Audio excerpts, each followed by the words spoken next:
할렐루야. 어떤 의사분이요, 한 20, 30년을 부인하고 같이 살았는데, 의사니까 물질 좀 풍성하시겠죠. 그리고 뭐 자녀들 또 아내에게 해준 게 많겠죠. 그런데 이 의사분이 20, 30년을 아내와 같이 살았는데 아내에게 고맙다는 말을 한 번도 들은 적이 없대요. 아내한테 좀 섭섭한 것처럼 이렇게 얘기를 하신 거예요. 우리 옆에 분과 한번 인사를 한번 나눕시다. 고맙습니다. 고맙습니다. 그 옆에 남편이나 아내가 되었으면은 우리 자녀들도 괜찮습니다. 우리 고맙습니다. 한번 인사합시다. 고맙습니다. 저도 여러분에게 진심으로 감사합니다. 이렇게 함께 한 공간에서 예배드릴 수 있어서 너무 감사합니다. 곰을 잘 잡는 아주 용맹한 사냥개가 있었습니다. 이 사냥개는 어릴 때 곰한테 한 방 맞았어요. 그런데 기적적으로 살아났고, 그렇게 맞았는데도 불구하고 곰에게 위축되지 않는 거예요. 그래서 주인이 이 사냥개를 애지중지하는 거예요. 사냥꾼이 욕심이 생겼습니다. 더 용맹한 사냥개를 만들고 싶은 거예요. 그래서 여기저기 수소문을 해가지고 곰사냥에 아주 뛰어난 암컷 사냥개를 찾아냈습니다. 사냥꾼은 요 둘이 교배를 해가지고 새끼 5마리를 얻었습니다. 사냥꾼이 더 욕심이 생기는 거예요. 그래서 개들이 곰을 전혀 두려워하지 않도록 하기 위해서 곰고기를 어렸을 때부터 먹였어요. 그리고 개 우리 옆에 곰 우리를 만들어가지고 이제 큰 곰이 아니라 새끼 곰을 갖다 놓고 이 새끼가 사냥개에 덜덜 떨도록 이렇게 만들었어요. 개들은 이 주인의 바람처럼 곰을 조금도 두려워하지 않고 아주 용맹한 사냥개가 된 거예요. 드디어 이 젊은 사냥개들이 첫 번째 곰 사냥에 나섰습니다. 어떻게 됐을까요? 이 곰을 보고서도 이 사냥개가 전혀 무서워하지 않고 달려드는데, 문제는요, 이 사냥개들이 자기 힘을 모르는 거예요. 어미 이 부모들은 혼자 곰을 상대한 것이 아니라 자신의 힘을 믿지 않고 과신하지 않고 여러 마리 사냥개가 함께 힘을 합쳐서 꾀를 내서 달려들지 않고 곰을 몰아가면서 잡았는데, 이 개들은 그냥 너무 용맹하니까 그냥 달려들었어요. 그래서 이 곰 5마리, 사냥개 5마리가 떼죽음을 당했습니다. 이것이 개만 해당되는 이야기일까요? 사람도 똑같습니다. 이 머리에 뇌에 편도체라는 게 있는데, 이 편도체에 이상이 생기면은 사람이 전혀 두려움을 느끼지 못한다고 합니다. 사람에게 아주 간혹 드물게 발생하는 희귀 질환인데, 또 스트레스 호르몬인 코르티솔이라는 수치가 비정상적으로 이렇게 낮으면은 이 두려움을 느끼지 못한다고 해요. 이 두려움을 전혀 느끼지 못하니까요, 그냥 막무가내요. 무모해요. 위험을 피하라는 신호거든요. 위험하다, 무섭다, 이거는 생존 신호입니다. 피하지 않으면 너 죽을 수 있다, 위험하다, 이런 표시거든요. 두려움은 위험으로부터 나를 지키는 가장 중요한 감정입니다. 두려움을 느낄 줄 알아야지 위험을 느낄 때 그 위험에 맞추어서 나를 보호하는 거예요. 그런데 이 두려움을 모르면은 그냥 달려드는 것입니다. 두려움은 기분 나쁜 감정이지만 우리에게 꼭 필요한 감정입니다. 그럼에도 불구하고 이 두려움은요, 우리가 반드시 싸워서 이겨야 하는 감정입니다. 두려울 때, 걱정될 때, 불안할 때, 이 두려움, 염려, 걱정을 참고 이 생존에 대한 소망을 가지면서 감사하는 마음이 진짜 감사라는 것입니다.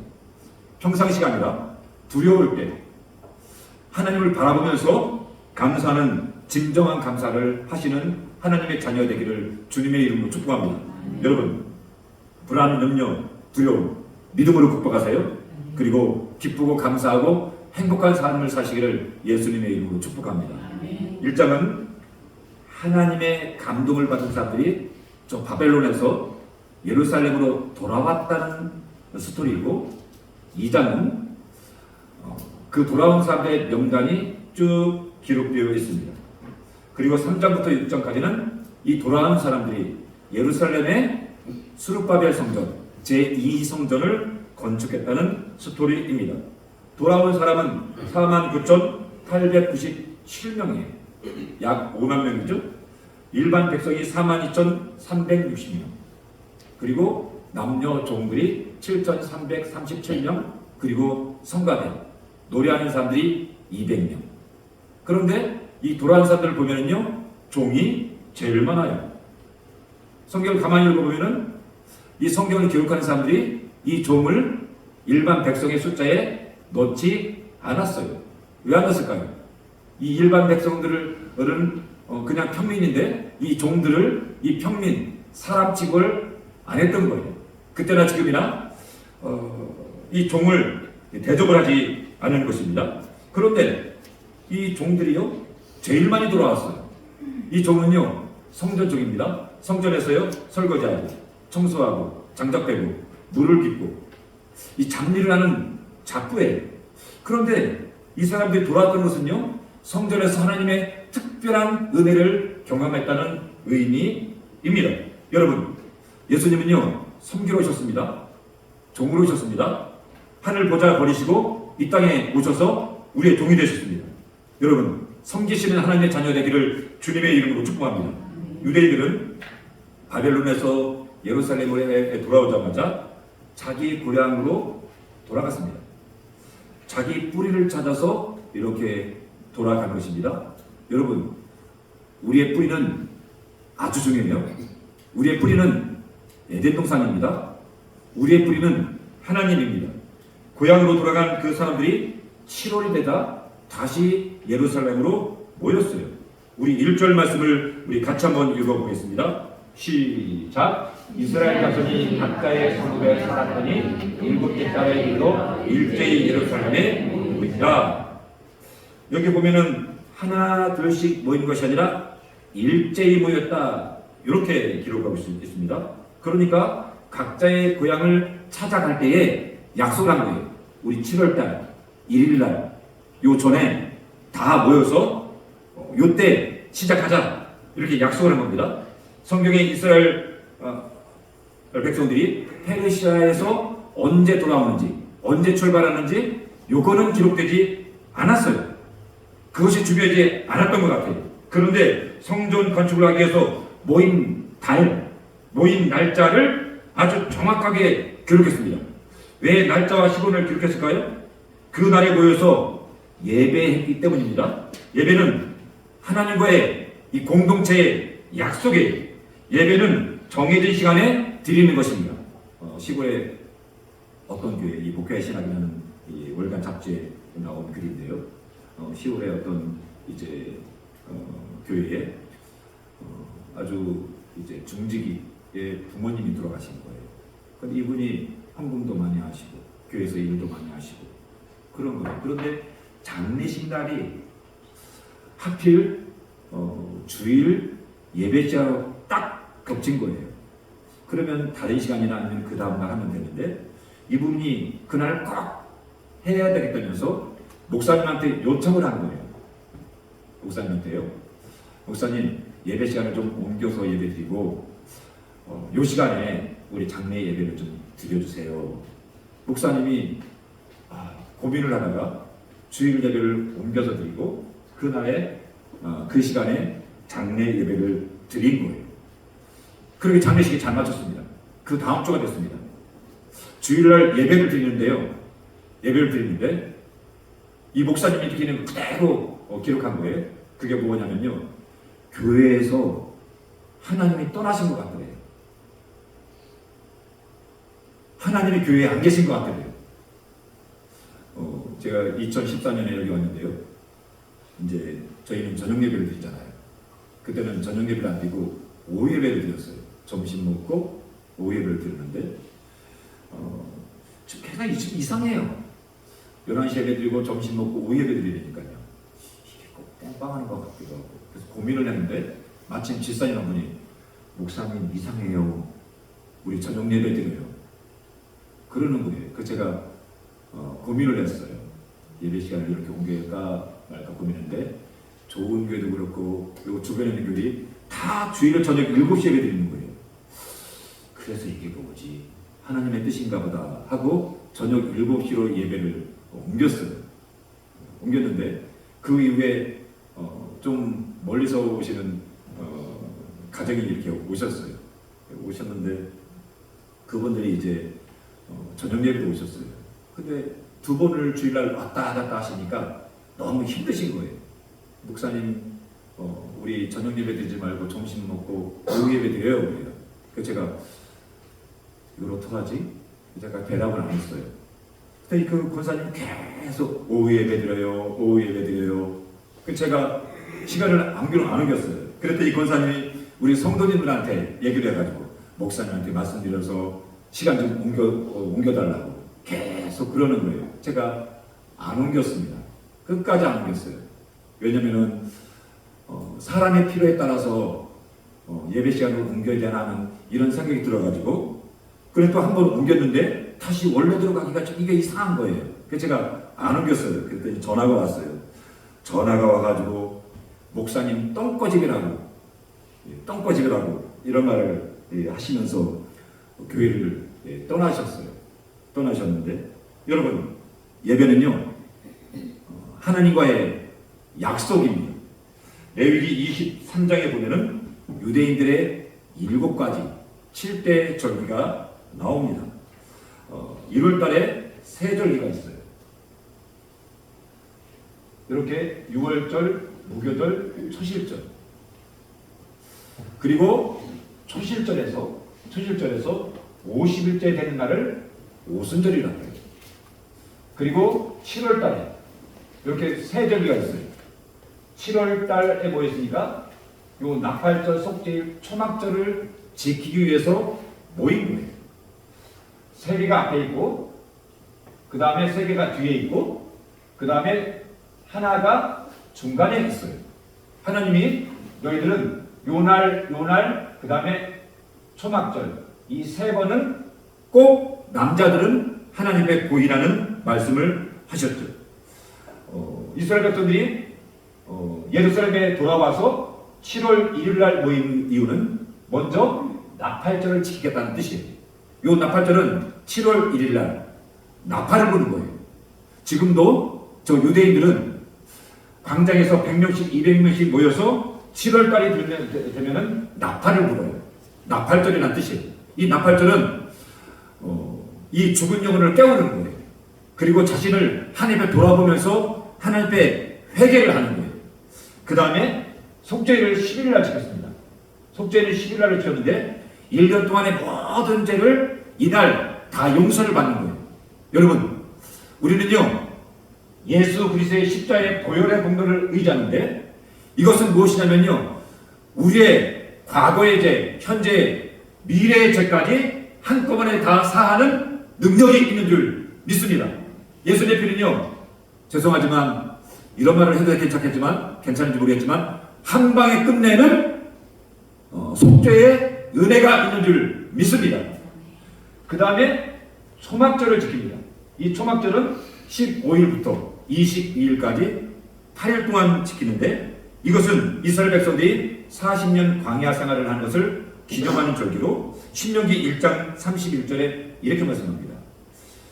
광야에서도 너희가 당하였거니와 사람이 자기의 아들을 아는 것 같이, 아들을 아는 것 같이 너희의 하나님 여호와께서 너희가 걸어온 길에서 너희를 아는사 이곳까지 이르게 하셨느니라. 여러분, 하나님께서요 서현 목사를 여러분들을 아는사 지금까지 이곳까지 인도하신 줄 믿습니다. 유대인들이 예루살렘에 모여서 바벨론에서 예루살렘까지 인도하신, 돌보신, 지키신 그 하나님의 은혜에 대한 기억, 감사, 이것을 기억하면서 초막절을 지킨 것입니다. 3장 2절부터 5절까지 이 번제를 드렸다는 말이 5번 나와요. 여기 이렇게 기록되어 있습니다. 2절에 번제를 드리며 또 4절에 초막절을 번제와 초하루는 7월 1일 낙파절을 지켰다는 뜻입니다. 그 다음에 여기 번제를 또 초하루부터 비로소 여호와께 번제를 드렸으나, 여기 보면은 매일 정수대로 번제를 드렸다는 말은 요거는 상번제를 드렸다는 뜻이에요. 아침 9시, 그 다음에 오후 3시. 예수님께서 9시에 달리셔서 오후 3시에 운명하셨는데, 이게 무엇이냐면요, 이스라엘 백성들의 상번제를 드리는 시간이에요. 그러니까 이스라엘 백성들이 성전 건축하러 예루살렘에 모여서 한 일이 무엇이냐면요, 계속 반복적으로 끊이지 않고 예배를 드리고 절기를 지킨 것입니다. 절기를 지키면서 어떤 거예요? 말씀을 듣고 회개하고 돌아보고 그리고 하나님 앞에 충성을 다짐한 것입니다. 유대인들이 예루살렘에 돌아와 제일 먼저 한 것은 무엇이냐면요, 예배를 회복한 것입니다. 성전 건축에 앞서 제일 먼저 예배하고 기도하면서 준비를 하는 것입니다. 예배는 능력입니다. 제가 얼마 전에 좀 운전을 해가지고 좀 먼 거리를 갔다 왔습니다. 가기 전에 제가 제일 먼저 한 게 뭐냐면요, 타이어를 교체했어요. 올 초에 엔진 오일을 갈러 갔는데 사장님이 그러시는 거예요. 목사님, 이거 타이어 갈 때가 됐어요. 예, 알겠어요 하고 왔는데, 제가 주로 이제 뭐 시내 운행을 하고 차를 많이 안 타요. 뭐 하루도 안 타는 날도 있고, 그러다 보니까 별로 그렇게 교체할 필요성을 안 느끼고 교체해야지 하면서도 미루다가 멀리 간다는 갈 일이 생겼는데 약간 좀 부담스러워요. 고속 주행을 계속 해야 되잖아요. 그래서 타이어를 몇 주 전에 교체했습니다. 그 다음에 출발 전날에는 가스 충전을 가득하고, 전날에 졸릴까봐 잠을 좀 많이 자려고 노력했습니다. 예배는요, 준비하는 겁니다. 예배는요, 낡고 묵은 타이어를 새 타이어로 교체하는 거예요. 제가 아는 목사님이 독일 선교를 갔다 오셨습니다. 사모님이 자기 남편이 이제 선교를 하는 동안에 독일에서 틈틈이 대학에서 공부를 하는데, 선교하는 남편을 돕고 공부하려니까 너무 힘들더래요. 제일 힘든 게 무엇이냐면요, 이 시험 기간이더래요. 이 사모님 어느 날 그래요. 시험 기간 한 며칠 전에 스테이키를 평상시 한 장 먹는데 한 2개, 3장을 먹는데, 2개, 3장을. 그래서 힘을 비축한 다음에 시험을 준비를 한다는 것입니다. 고기를 세게 넣고 며칠 동안 밤새가면서 공부를 하는 것입니다. 예배, 이 기도는요, 준비입니다. 휴가 가잖아요. 이거 충전입니다. 조용필 노래 중에 이런 노래가 있습니다. 충전이 필요해. 가사가 이렇습니다. 하루 해가 저물러 오늘 밤을 준비해 나를 위로해주는 그곳에 달려가. 시간이 필요해. 여유가 필요해. 힘이 다 빠져버린 내게 충전이 필요해. 업그레이드. 여러분, 예배는요, 우리 하나님의 자녀들에게 충전입니다. 예배는요, 힘인데 일을 하기 위한 준비입니다. 여러분, 저와 여러분이 이 일에 앞서서 예배하시기를 주님의 이름으로 축복합니다. 교회에서요, 부흥회도 합니다. 특별 새벽기도 합니다. 고난주간에는요, 금식도 해요. 왜 부흥회를 하죠? 왜 특별 새벽기도 하죠? 영적인 힘을 비축하는 거예요. 앞으로 닥칠 시험, 그 일들에 대해서 준비를 하는 것입니다. 유대인들이 볼에 들어와서 제일 먼저 예배를 드린 것은 닥쳐올 시험, 일에 대한 준비입니다. 사장에 보면은 사마리아 사람들이 나서 이 성전 건축을 방해하는 거예요. 예수님께서 십자가를 지시기 전에 땀방울이 핏방울이 되도록 기도하셨어요. 왜요? 십자가에 대한 준비입니다. 예수님께서 십자가를 지시기 전에, 고난 당하기 전에 베드로, 야고보, 요한 이 세 사람을 데리고 산에 데리고 가셔서 따로 기도하시면서 시험에 들지 않고 깨어 기도하라, 이렇게 말씀하십니다. 애굽에 7년 풍년이 들고 7년 흉년이 들었습니다. 요셉이요, 이 7년 풍년 때 무엇을 했냐면요, 흉년을 대비했습니다. 기도는요, 평안할 때 하는 거예요. 예배는요, 평안할 때 하는 것입니다. 평안할 때 영적으로 준비하는 것입니다. 코로나가 있었죠? 한번 생각해 봅시다. 코로나가 그렇게 예배를 폐쇄할 정도 무서운 질병이었나요? 그렇지 않았어요. 그런데 교회들이 다 문을 닫았어요. 제가 한 2, 3주 전에 코로나에 걸렸었습니다. 병원에 갔더니 코로나네요. 약이 95만 원이래요. 약이요. 제가 그냥 일반 감기약을 먹었습니다. 딱 한 번 먹었는데 끝났어요. 감기약을. 예. 감기보다 못한 게 코로나 아니에요? 물론 이제 더 세게 걸리신 분도 있는 것 같아요. 여기를 보면요. 그런데 이 별것도 아닌 코로나 때문에 문을 닫아서 버렸어요. 교회. 여러분, 코로나 걸렸을 때요, 하루에 100만 명씩 이용하는 전철이 그대로 운행됐습니다. 100만 명보다 더 많이 운행되는 게 뭔지 아세요? 버스요. 버스 다 타고 다녔습니다. 여기 백화점 있죠? 백화점에요, 코로나 걸린 사람이 한 콘에 왔다 가면요, 그냥 고기만 소독하고 그냥 장사했어요. 투데이스, 이마스, 모든 마트들이요, 코로나 환자 왔다 가도 다 장사했어요. 그런데 교회는 문을 닫고 교인들이 안 왔어요. 여러분, 영적인 힘이 부족했던 거예요. 누가요? 한국 교회가요. 죄송하지만 목사들도요, 권사, 집사, 장로들이요, 힘이 부족했던 거예요. 왜요? 그 정도는 아니잖아요. 근데 무서워서 다 숨어버렸어요. 여러분, 기도는요, 예배는요, 평안할 때 영적인 힘을 충전하는 거예요. 언제요? 환란이 오기 때문에. 저기 경기도 용인에 가면요, 새 에덴교회가 있습니다. 한 3만 명 모이는 커다란 교회예요. 예배를요, 5부까지 드려요. 근데 한 장로님이요, 1부에서 5부까지 모든 예배를 다 드려요. 똑같은 설교를 5번 듣는 거예요. 저녁에 7시에 저녁 예배가 있어요. 예배가 6번입니다. 새벽 기도까지 7번이에요. 이 장로님이요, 하루에 7번 예배 드리는 거예요. 그런데 이분이 하시는 말씀이요, 너무 좋대요. 이분 말이에요. 이분이 책으로 쓰셨어요.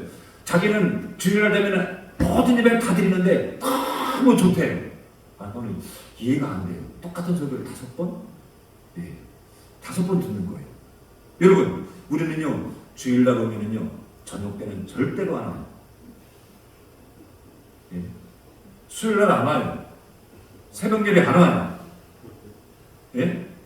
커피숍은 일주일에 한 2-3번 가지 않아요? 외식도 한 2-3번 하지 않아요? 마트, 백화점, 필라테스, 에어로빅, 헬스장, 쇼핑 몇 번씩 가지 않아요? 그런데 교회는요, 2번 가면은요, 죽을지도 몰라요. 그냥 안 와요, 교회를. 여러분, 여행 가면 준비하잖아요. 가방 싸잖아요. 예? 학교 가면 가방 챙기잖아요. 그런데 왜 신앙은 준비하지 않죠? 칼 바르트는 이런 말을 했습니다. 예배는 인간 생활을 영하는 데 있어서 인간이 할 수 있는 것 중에서 가장 중대하고 가장 긴급하며 가장 영광스러운 행동이다. 예배가요, 가장 중요하고 가장 긴급하고 가장 영광스러운 행동이에요. 그런데 이 칼바르트는요, 제가 안 좋아하는 신학자예요. 왜 그러냐면요, 이 사람은 정통 신학자가 아니에요. 좀 자유주의로 이렇게 나간 신학자예요. 그런데도 불구하고 이 사람이 이렇게 얘기했어요. 예루살렘에 모인 유대인들이 예배드리는 것이 쉽지 않았어요. 예레미야 9장 11절에 이렇게 말씀합니다.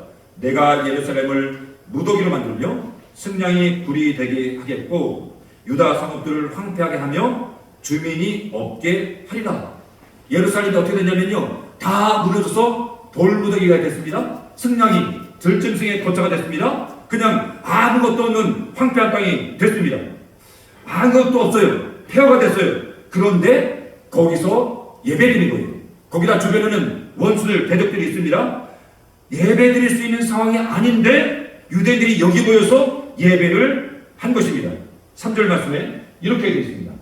무리가 모든 나라 백성을 두려워하여 라고 되어 있는데 이 말씀을 직역하면 이렇게 됩니다. 비록 그 땅으로부터 나온 두려움이 그들 위에 있다고 할지라도, 그러니까 두려움이 예루살렘에 모인 그 사람들 위에 있다는 말이에요. 다시 말해서 얼마나 무서웠는지 두려움이 이 사람들을 덮쳤다는 뜻입니다. 그런데 이 사람들이 이 두려움을 이기고 예배를 한 것입니다. 예배할 상황이 아닌데 예배를 한 것입니다. 예배는요, 어떤 상황에서도 드리는 것입니다. 여기 두려워하다는 말이 히브리어로 에마예요. 에마. 이거는 어떤 뜻이냐면요, 급속도로 공포가 밀려와서 엄습해 와가지고 이 덮쳐버려가지고 사람이 공포 속으로 빨려 들어갔다, 공황 상태, 엄청난 공포, 이런 의미입니다. 제가 이제 전에 다니던 교회에서 있었던 일입니다. 예배를 드리는데 제가 맨 뒤에 앉아 있잖아요. 한 집사님이 얼굴이 하얗게 질려가지고 막 정신없이 팍 뛰어나가는 거예요. 근데 저희 교회 교구 집사님이거든요. 제가 알거든요. 그래서 제가 쫓아나가가지고 짐작을 했어요. 쫓아나가서 집사님 왜 그래요? 그랬더니 이 집사님 하시는 말씀이 목사님 교회 천정이 무너질 것 같아가지고 도저히 너무 무서워서 안에 있을 수가 없어요. 그래서 제가 빨리 나가야 돼요. 막 도망가는 거예요. 예, 그 집사님이 공황장애를 앓고 있었거든요. 예배 중에 이 두려움이 이 집사님을 덮치니까 견디지 못하고 그냥 뛰쳐 나간 거예요. 그때 제가 아쉬운 게 있어요. 그게 뭐냐면 집사님 괜찮아요. 천정 안 무너져요.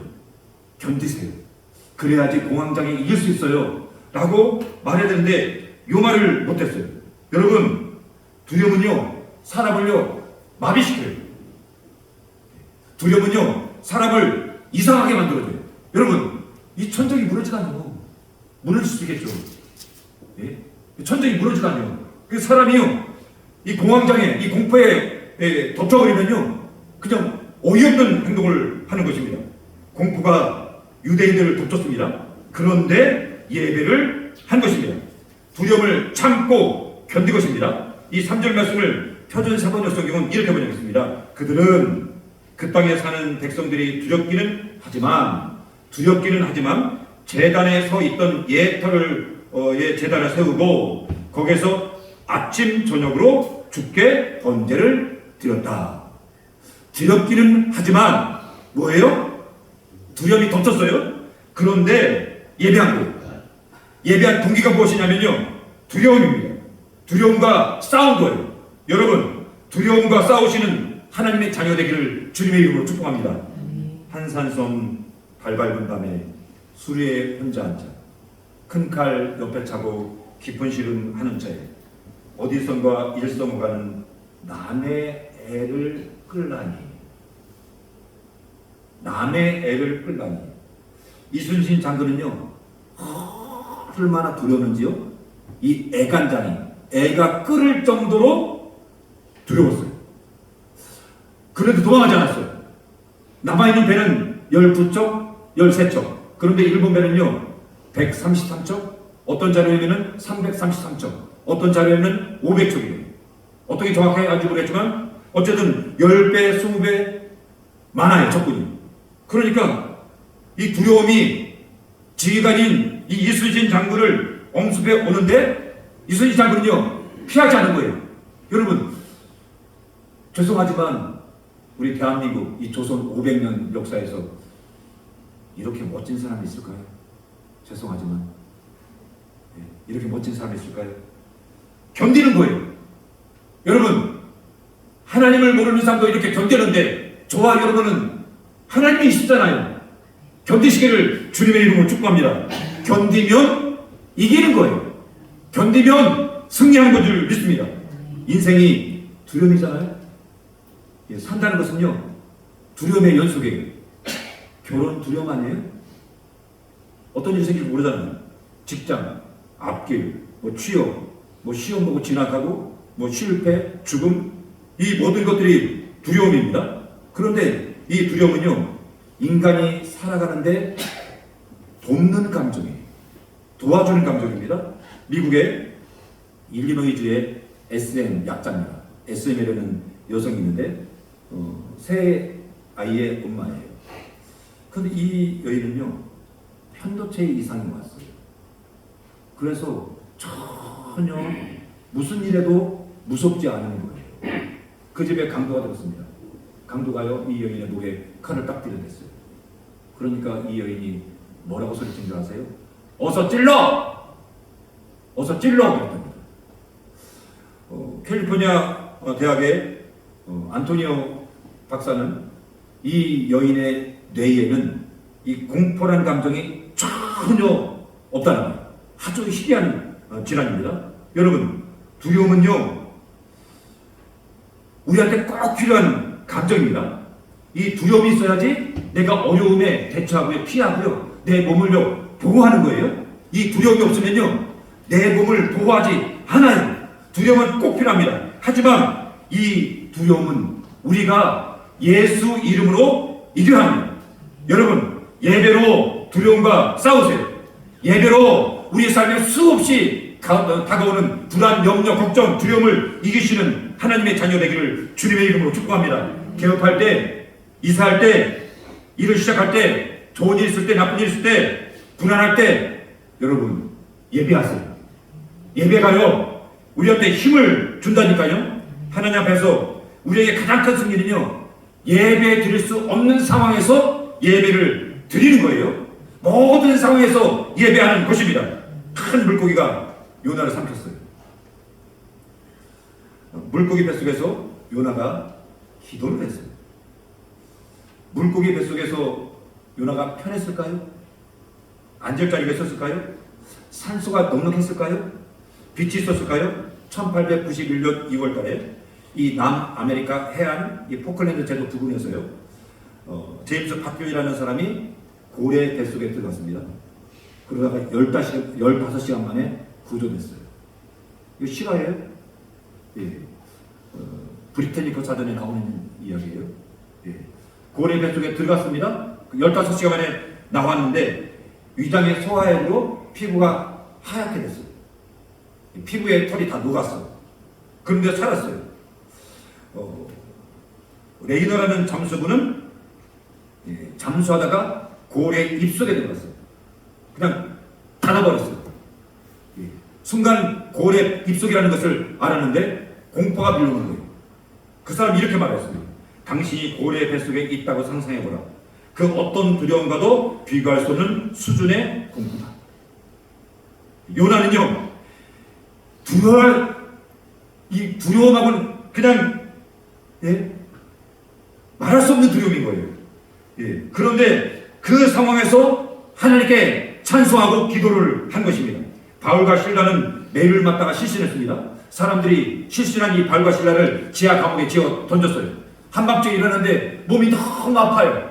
그런데 그 몸을 일으켜 세워서 하나님께 찬송을 올렸습니다.